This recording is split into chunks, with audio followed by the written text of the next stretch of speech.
ولا يعظب عنه ماسي العباد في الخلوات. سبحان الله الذي منه خلقة العباد وإليه المعاد. فمن يعمل مثقال ذرة خيرا يراه ومن يعمل مثقال ذرة شرا يراه. نشهد أن لا إله إلا هو الملك الذي لا يناظر في ملكه ولا يضاد فيه ويعظم من يشاء بما يشاء كيف يشاء ويرحم من يشاء بما يشاء كيف يشاء. تعظيمه المسيئين عدل وعفو تفضل. ونشهد أن محمدا سيد المرسلين وخير المبشرين والمنذرين صلى الله عليه وآله ذات المهديين من ركب سفينته النجاة واهتدى ومن تخلف عنها ضل فغرقا. صلوات الله. قال الله تبارك وتعالى في القرآن المجيد بقوله الحق. بسم الله الرحمن الرحيم. وإذا بشر الناس كانوا لهم أعدا وكانوا بعبادتهم كافرين. صلوات على محمد وآل محمد.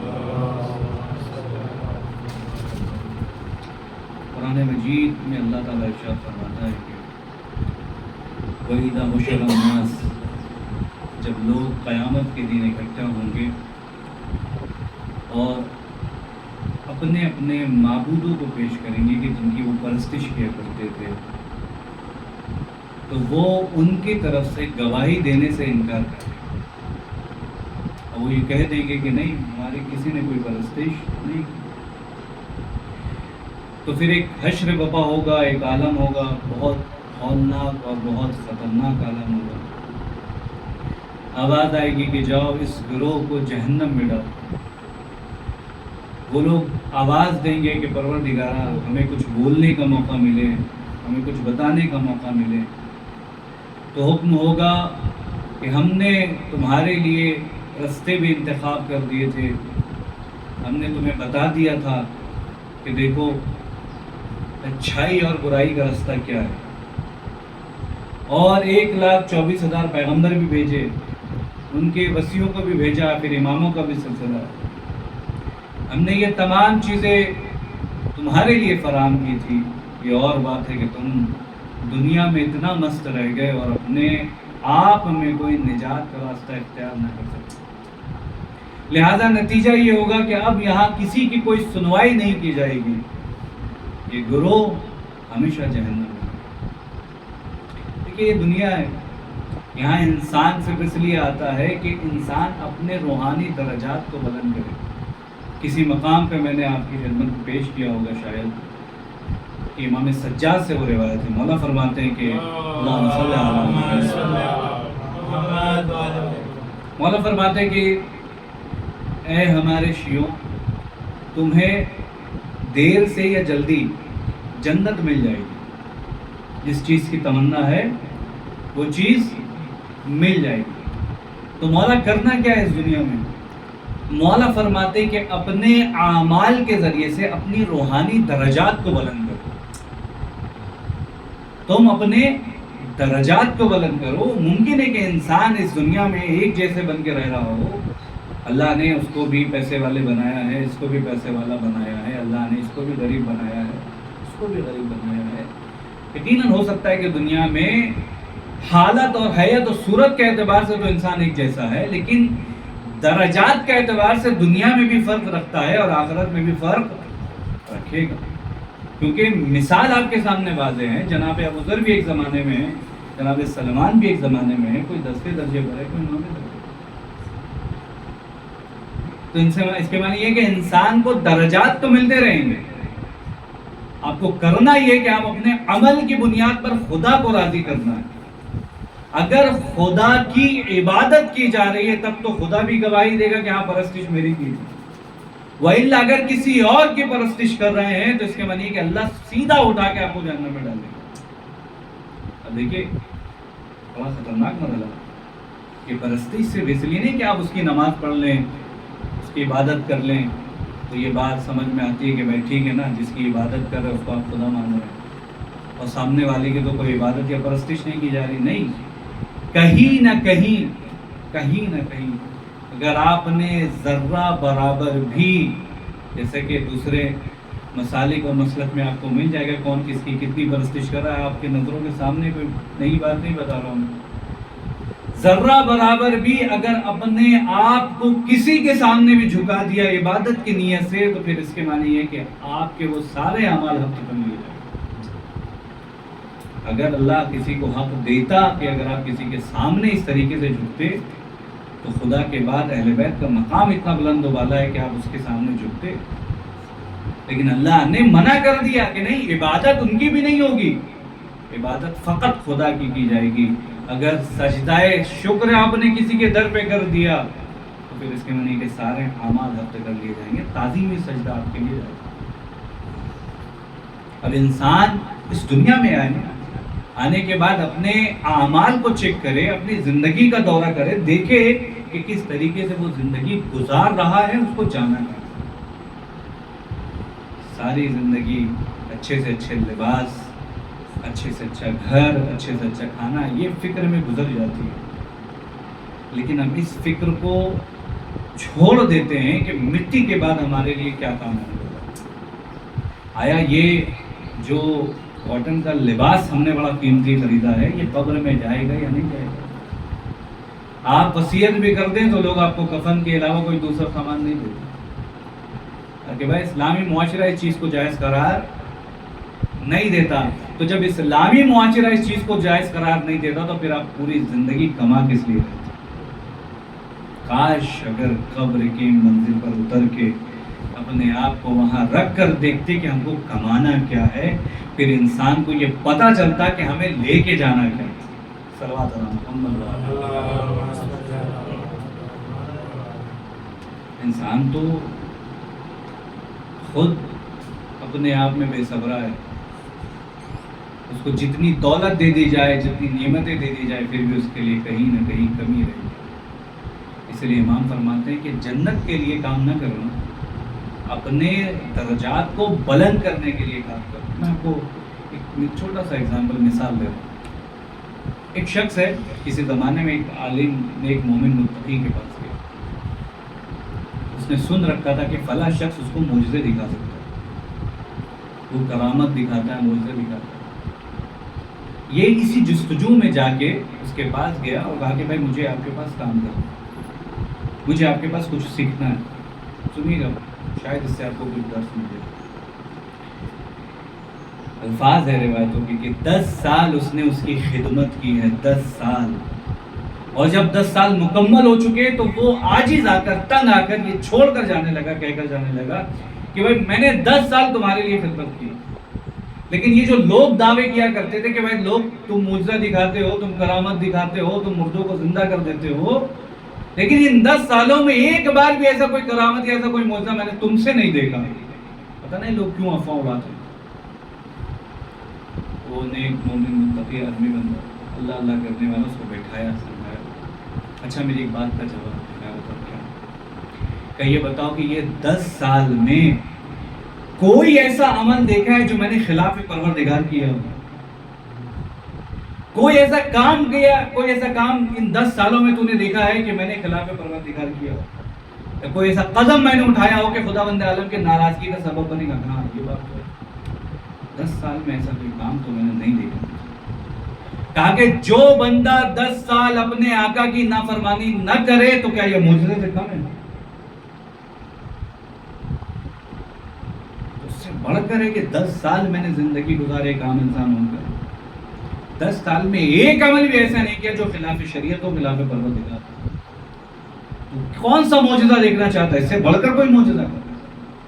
اسی لیے امام فرماتے کہ اپنے روحانیت کو بلند کرو، اپنے درجات کو بلند کرو، وَإِلَّا جنت تو تمہارے خود محتاج بن جائے گی. میں نے بارہ کہا کہ روایت میں 4 لوگ ایسے تھے دنیا میں کہ جس کی خود جنت محتاج ہے. رسول اللہ نے اپنی زبان سے کہا ہے کہ جنت اس کی محتاج ہے. تو سوچے کہ پوری دنیا جس کے پاس جانے کے لیے تڑپ رہی ہو، وہ خود 4 لوگوں کا محتاج ہے کہ جس میں سے جناب سلمان بھی ہے.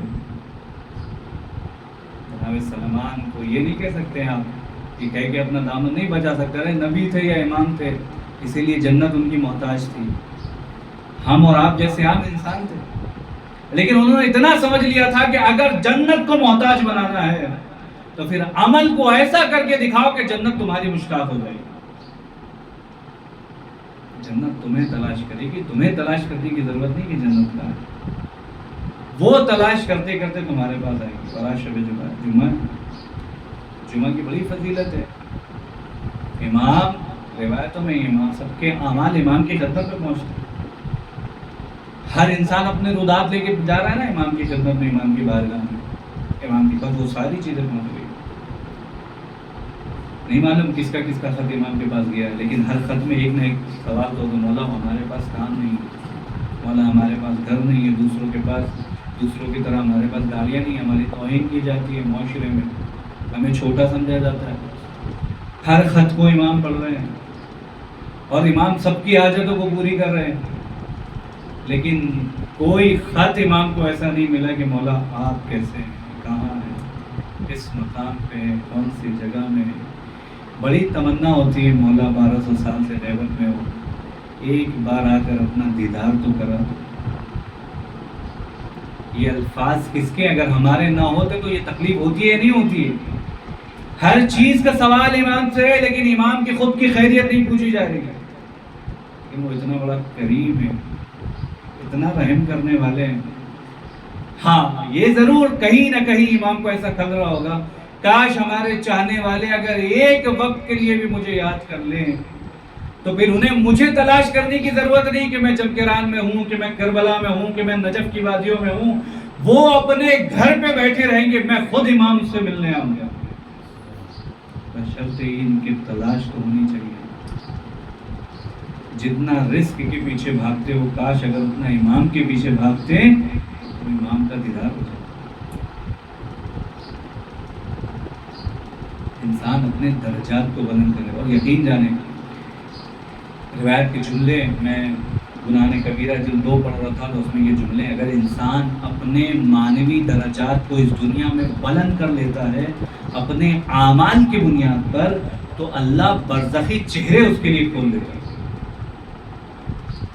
آپ ابھی سمجھ نہیں پا رہے نا کہ کون سی چیز اچھی ہے آپ کے لیے, کون سی چیز آپ کے لیے بری ہے, اللہ ہی سمجھ رہا ہے. جب اللہ تعالیٰ آپ کے اعمال کو دیکھ کر آپ کے لیے وہ چہرے ہٹا دے گا, وہ پردے ہٹا دے گا, آپ اچھی اور بری چیز کو خود اللہ تعالیٰ کر سکتے ہیں. لیکن بشرط ان کے اس مقام تک پہنچنے کے لیے آپ کو پہلے جدوجہد کرنی پڑے گی, کوشش کرنی پڑے گی. روایت میں کہ اللہ نے جب مومن کو خلق کیا ہے تو اللہ نے اس کے ساتھ ساتھ اس کے دشمن کو بھی پیدا کیا, اس مومن کے دشمن کو بھی پیدا کیا. بڑا تعجب کی بات ہے, تاکہ وہ دشمن اس مومن کو اذیت دے. کسی نے پوچھا مولا کیا وجہ ہے کہ مومن کو خلق کرنے کے بعد اللہ نے اس کے لیے دشمن بھی پیدا کیے؟ تاکہ اس لیے تاکہ اس مومن کے درجات بلند ہو جائے. میں مثال کی سمجھا, اگر میں آپ کو سمجھا سکوں, جناب ہود اللہ کے بہت بڑے نبی, جناب ہود کے پاس کچھ لوگ آئے, کچھ بغل والے گاؤں سے, کہا کہ ملاقات کرتے ہیں جناب ہود سے, کہتے ہیں اللہ کے نبی ہمارے یہاں قحط پڑا ہے, بارش نہیں ہو رہی ہے, اگر ان سے کہیں گے تو بارش ہو جائے گی. تو یہ جب گئے اور گھر جانے کے بعد تقل باب کیا تو ایک عورت باہر آئی. اس نے پوچھا کہ جناب ہود کہاں ہے؟ کہا کس لیے آئے ہو؟ کہا کہ جناب ہود سے ہمیں کام ہے, ہم چاہتے ہیں کہ وہ ہمارے گاؤں کے لیے دعا کرے اور ہمارے گاؤں میں بارش نازل ہو.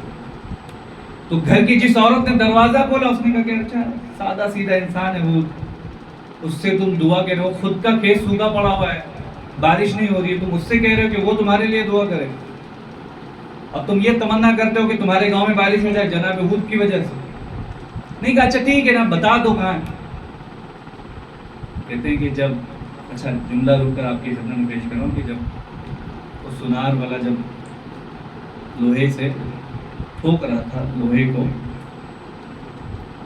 تو بڑا چیخ رہا تھا وہ لوگ, بہت چیخ رہا تھا. تو بغل میں کوئی لکڑی یا کچھ بھی, ایک مثال لے لیجیے, اس نے کہا کہ بھائی اتنا کیوں چیخ رہے ہیں؟ تو لوہار پیٹ تو ہم دونوں کو رہا ہے. تاکہ اس کی وجہ یہ ہے کہ جب اپنا اپنے کو پیٹتا ہے نا تو تکلیف بڑی زیادہ ہوتی ہے. اپنا جب اپنے کو پیٹتا ہے تو تکلیف بڑی زیادہ ہوتی ہے. تو خود جو گھر کی عورت ہے, روایت کہتی کوئی غیر نہیں ہے, جناب نوح جناب ہود کی بیوی ہے, کہ جو مومنہ میں اس کا شمار نہیں, دیکھیے یہ اور بات ہے کہ لوگ نبی کے بغل میں سو جائے یا نبی کے پہلو میں رہ جائے، اگر ایمان نہ لانے والے ہوں گے تو ساری زندگی نہ لیں گے. یہ اور بات ہے، اپنا مزاج ہے، کون کس کو کتنا سمجھتا ہے. ایک تو جناب ہود کی بیوی سے یہ مثالیں آپ کو سمجھ میں آئیں گی. اب وہ لوگ بھائی بتا دو جناب ہود کہاں بیٹھے گا، کہ وہ اپنی مسند پہ وہ لوگوں کو جمع وما کر کے لوگوں کو بیٹھا اٹھا کے ایک جگہ بیٹھے ہوں گے. جب وہیں چلے جاؤ، میٹنگ چل رہی ہوگی، جب ان سے کہے تو دعا کرے، دیکھو اگر شاید خود کی دعا تمہارے لیے کام آ جائے. بیچارے یہ لوگ چلے مایوس ہو کے اتنا اس کے بارے میں کہہ دیا جناب خود کے بارے میں. کوئی غیر کہتا تو شاید ان لوگوں کو اتنا فرق نہیں پڑتا، جب اپنوں نے کہا زیادہ کشمکش میں آ گئے جناب خود کے بارے کہ یا نبی اللہ، ہم نے آپ کے بارے میں بڑا سنا ہے، آپ اللہ کے بندے ہیں، آپ خدا کے نمائندہ ہیں، اس زمین میں آپ رحمت لے کر نازل ہوئے ہیں، آپ ہمارے گاؤں کے لیے دعا کر دیجئے تاکہ ہمارے گاؤں میں بارش ہو جائے. جناب ہود نے ہاتھ اٹھائے، دعا کی اور کہا کہ جب یہاں سے سفر کرو گے اور تمہارا سفر ختم ہو جائے گا، جب تم اپنے وطن پہنچو گے اور جیسے اس کے سرحد پہ داخل ہوگے ویسے ہی بارش نازل ہو جائے گی. جناب اللہ امتحان لے رہا ہے، ہود کے بھی درجات کو بیان کر رہا ہے. خود کا کھیت سوکھا پڑا ہے لیکن پیشن گوئی کرے کہ جب تم وہاں پہنچو گے، اس سرحد میں پہنچو گے تبھی بارش ہوگی، اس سے پہلے بارش نہیں ہوگی. لوگوں نے کہا کہ یا نبی اللہ، اتنا آپ کو معلوم ہے، اتنا کانفیڈنس، اتنا آپ اگر جانتے ہیں تو مولا وہ عورت جو آئی تھی گھر پہ جو کہہ رہی کہ خود کا خود کھیت سوکھا پڑا ہے جناب ہود کا، وہ تمہارے کھیت کے لیے کیا دعا کریں گے کہ مولا یہ کیا؟ تو جناب ہود نے فرمایا کہ دیکھو اللہ نے مجھے جب خلق کیا تو اللہ نے میرے ایک دشمن کو بھی خلق کیا، اور وہ دشمن کی صورت میں اللہ نے میری بیوی پر دے دی مجھے دشمن ہی کی صورت میں، لہذا اس کی زبان مجھے تکلیف دیتی رہتی ہے، اور جب اس کی زبان مجھے تکلیف دیتی ہے تو میں خدا کا شکر ادا کرتا رہتا ہوں، اور جب میں خدا کا شکر ادا کرتا ہوں تو میں اتنا ہی بارگاہ خدا بند عالم میں مقرب ہوتا جاتا ہوں. تو میں اس کے لیے کبھی بد دعا نہیں کرتا، میں اس کے لیے ہمیشہ دعا کرتا ہوں کہ پروردگارا اس دشمن کے سبب سے تو نے مجھے یہ توفیق دی کہ میں آج تیری بارگاہ میں مقبول ہو گیا ہوں. چونکہ وہ بیوی کی صورت میں ہے لیکن اس کی اذیت مجھے بارگاہ الہی میں مقرب بنا تھی. لہذا جب بھی اپنے وجود میں مشکلات سمجھ لیجئے کسی کے سبب سے آ رہی ہے تو اس کے معنی یہ کہ اللہ آپ کو کہیں نہ کہیں اپنے سے قریب کرنا چاہتا ہے، اسی لیے کسی نہ کسی کی زبان کے ذریعے سے یا کسی نہ کسی کے ہاتھ کے ذریعے سے یا کسی نہ کسی کے اشارے کے ذریعے سے اس نے آپ کو تکلیف دی ہے. جب اس جگہ پہ اگر آپ کھڑے ہو نا تو سمجھ جائیں کہ پروردگار اپنے سے قریب بلانا چاہ رہا ہے. اگر اس وقت امام کے اس جملے کو اگر آپ یاد رکھیں کہ پروردگار ہمارے شیعوں کو دیر یا درست صحیح لیکن جنت تو مل جائے گی، ان کو دنیا میں زندگی صرف گزارنے اس لیے ہے کہ وہ اپنے درجات کو بلند کرے، تو یہ تکلیف یہاں اٹھائیے تاکہ روحانیت آپ کا بلند ہوتا رہے. ایک صلوات علی محمد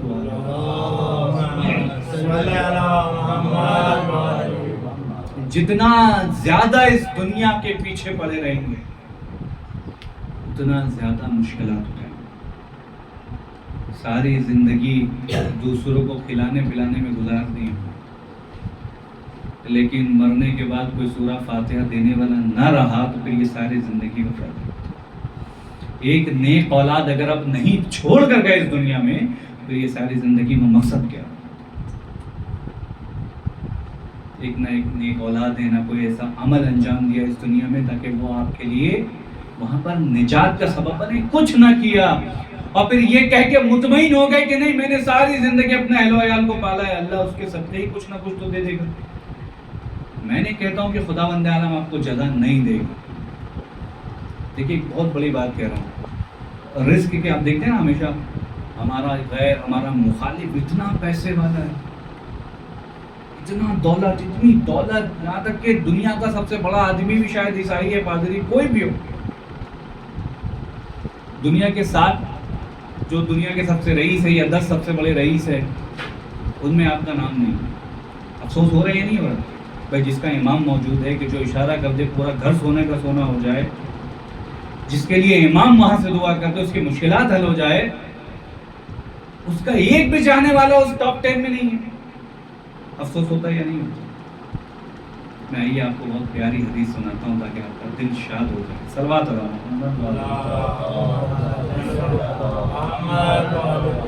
ایک مقام پہ مولا کائنات فرماتے ہیں کہ پروردگارہ تیرا لاکھ شکر ہے کہ تو نے ہمیں علم سے نوازا ہے اور ہمارے مخالفین کو مال و زر سے نوازا. اللہ بہت بڑی بات ہے. مولا کائنات جیسی ہستی یہ دعا کرے کہ پروردگارہ تیرا شکر ہے کہ تو نے ہمیں علم سے نوازا ہے، ہمارے مخالفین کو مال و زر سے نوازا. ہم اسی علی کے چاہنے والے ہیں. میں آپ کو بتاؤں، بس شاید چھوٹی سی مثال دے کر گزر رہا ہوں، بات مکمل کروں.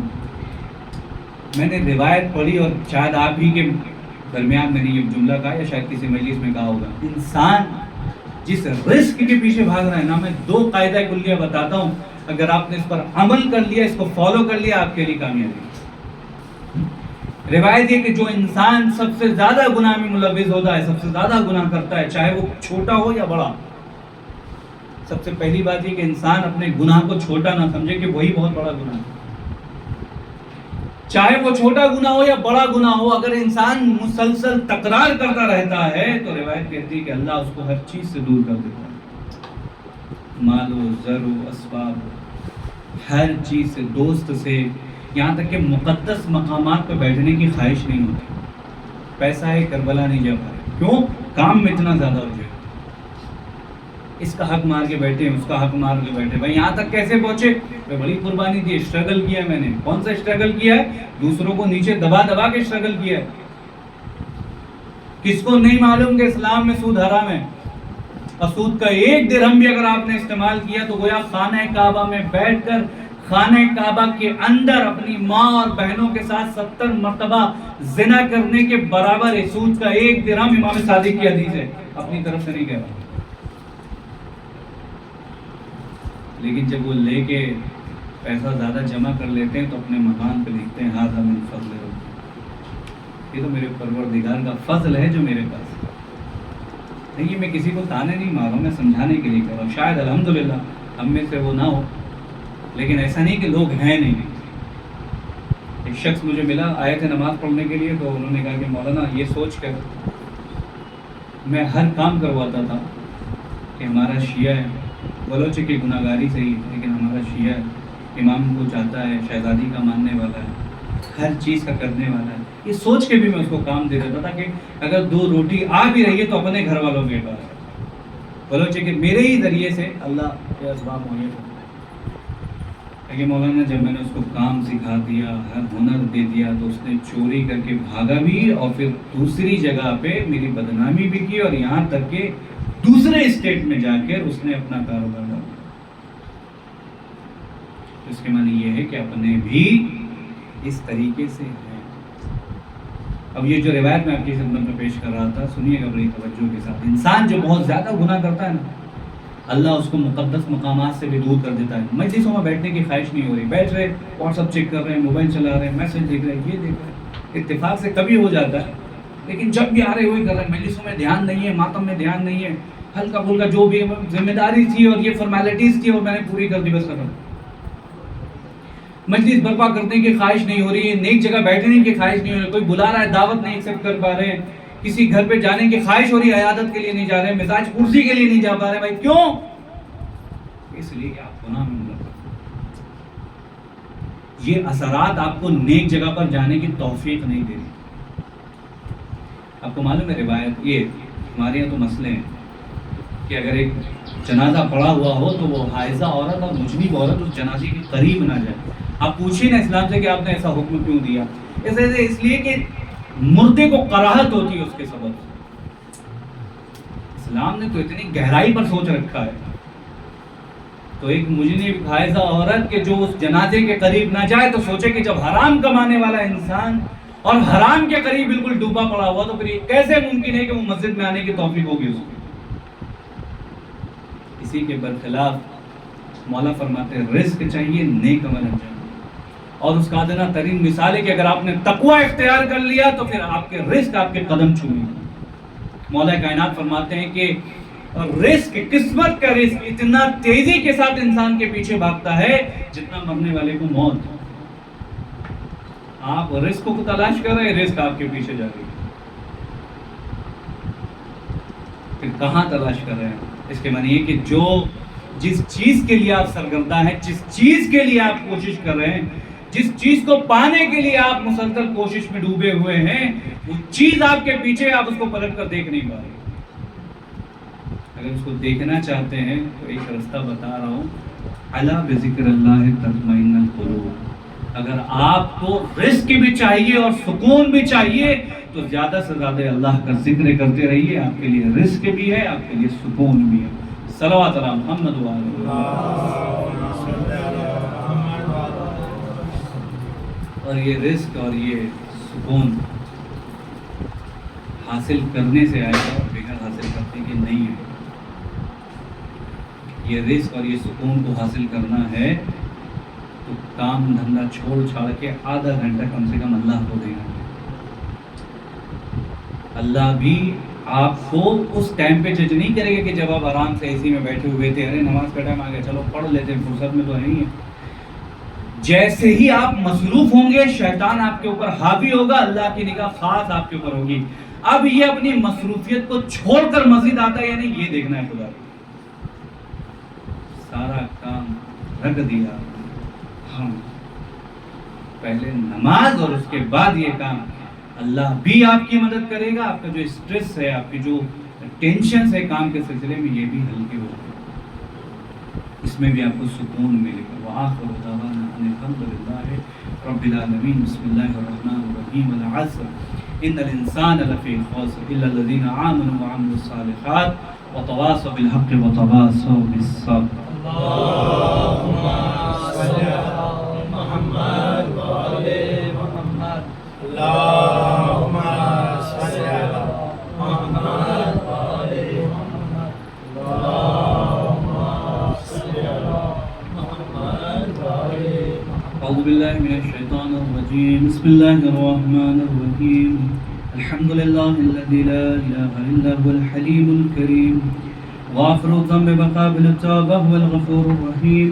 سبحان من سبقت رحمته وغضب بسط اليدين بالرحمة۔ سبحان من لم يكلف نفسا إلا وسعها وعفى عن السيئات ولم يجاد بها۔ سبحان من لا يزداد ولا ماس لباد إلا كرم وجوده ولا كثرة الذنوب إلا عفا وصفحا۔ نشهد أن لا إله إلا هو العطوف على العباد بجود ونواد على المذنبين بحلم۔ ونشهد أن محمدا نبيه وحبيبه سيد المرسلين وشفيع المذنبين بعثه ورحمة للعالمين صلى الله عليه وآله داعين إلى سبيل الله بالحكمة والموعظة الحسنة قائدا للأمم ولياء النعم ومعدن الرحمة۔ أوصيكم عباد الله بالتوبة عما سلف من ذنوبكم والعنابة عن الأوزار التي أثقلت ظهوركم فإنه تعالى كريم بكم رؤوف يقبل اليسير يعفو عن الكثير۔ قال الله تعالى وقول الحق توبوا إلى الله توبة نصوحا عسى ربكم أن يكفر عنكم سيئاتكم ويدخلكم جنات تجري من تحتها الأنهار۔ وقال قل يا عبادي الذين أسرفوا على أنفسهم لا تقنطوا من رحمة الله إن الله يغفر الذنوب جميعا إنه هو الغفور الرحيم۔ ألا قد أمركم الله في محكم الكتاب بالصلاة على نبيه وحبيبه فقال تعليما لكم وتشريفا لسفيره إن الله وملائكته يصلون على النبي يا أيها الذين آمنوا صلوا عليه وسلموا تسليما۔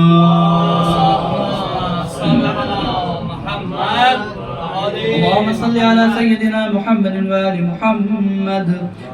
اللهم صل على محمد وآل محمد۔ اللهم صل على سيد المرسلين وشفيع المذنبين نبينا محمد صلى الله عليه وآله وعلى إمام المسلمين وقائد الغر المحجلين أمير المؤمنين لابن أبي طالب وعلى سيدة النساء العالمين وبذات خاتم النبيين سيدنا فاطمة بنت رسول الله صلوات الله عليها وعلى الحسن المجتبى والحسين الشهيد بكربلاء